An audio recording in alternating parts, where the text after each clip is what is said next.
Good morning student. बच्चों, आज की वर्चुअल क्लास में मैं आपको ज्ञान सागर पाठ 3 निर्मला, सांप और सियाल पढ़ाने जा रही हूँ। यह पाठ सिंगरून श्रीवास्तव द्वारा लिखित है।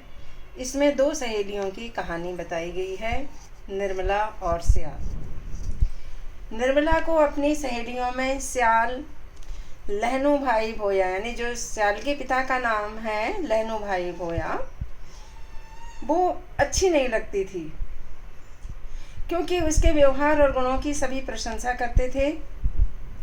उसकी माँ से कहते थे, कलगी बहन तुम्हारी लाडली बड़ी होनहार है। उसकी प्यारी सी मुस्कान सबको खुश कर देती थी, इसलिए उसको अच्छा नहीं लगता था कि कोई सियाल की तारीफ करे। सियाल गरीब लड़की थी, उसके कपड़ों से ही पता चलता था कि क्योंकि उसके पैबंद लगे हुए कपड़े थे।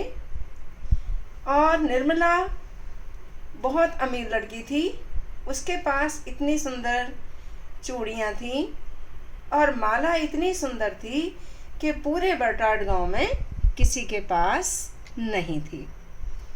सियाल बुद्धि और विवेक में निर्मला से बहुत आगे थी। उसे पढ़ना अच्छा लगता था, स्कूल जाना अच्छा लगता था, लेकिन निर्मला हमेशा इस मौके में रहती थी कि मुझे स्कूल ना जाना पड़े। एक दिन उसकी माँ ने कहा, निर्मला इन मवेशियों को आज चराने के लिए ले जाना है, तो वह खुशी से उछल पड़ी। कुछ दूर गई होगी तो उसे जिस पेड़ के नीचे वो बैठती थी वहाँ पर कोई उसे बैठा हुआ दिखाई दिया, तो वह मन ही मन बुदबुदाने लगी और उसने समझ लिया कि ये निश्चित रूप से सियाल बैठी हुई है। सियाल ने जब घंटियों की आवाज़ सुनी तो उसने कहा, निर्मला यहाँ आ जा, यहाँ छाया में बैठेंगे। उसने उसकी उपेक्षा की, यानी ध्यान नहीं दिया, और वह झाड़ियों की ओर चली गई। अचानक उसने देखा कि एक सांप वहाँ पर है। उसकी फुफकार सुन करके निर्मला के होश उड़ गए और वह भागने की हिम्मत भी नहीं कर सकी, उसकी घिघी बन गई। अचानक सांप ने निर्मला पर हमला किया और उसके पैर को अपनी कुंडली में फंसा लिया। निर्मला को लगा कि अब वह मर जाएगी। वह चिल्लाने लगी, बचाओ बचाओ। उसकी आवाज़ सुन करके सियाल ने आकर के सांप पर लाठी से वार किया और बोली, घबराओ नहीं। निर्मला ने कहा, इसका जहर मेरे ऊपर चढ़ रहा है।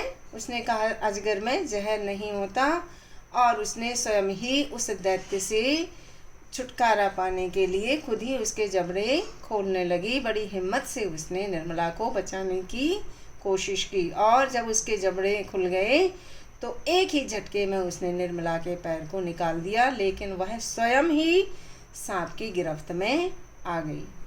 पूरी हिम्मत से उसने सांप से बचने की कोशिश की, लेकिन सांप उसके ऊपर बार बार हमला किए जा रहा था। उसकी शक्ति शिथिल हो गई थी और अचानक उसके अंदर एक अद्भुत शक्ति आ गई। उसने एक बार में उस दैत्य को झटक कर दूर फेंक दिया और कहा, भाग निर्मला। अब निर्मला भी भागने लगी। उसने पीछे मुड़ कर के नहीं देखा, भागती रही, दोनों भागती रहीं।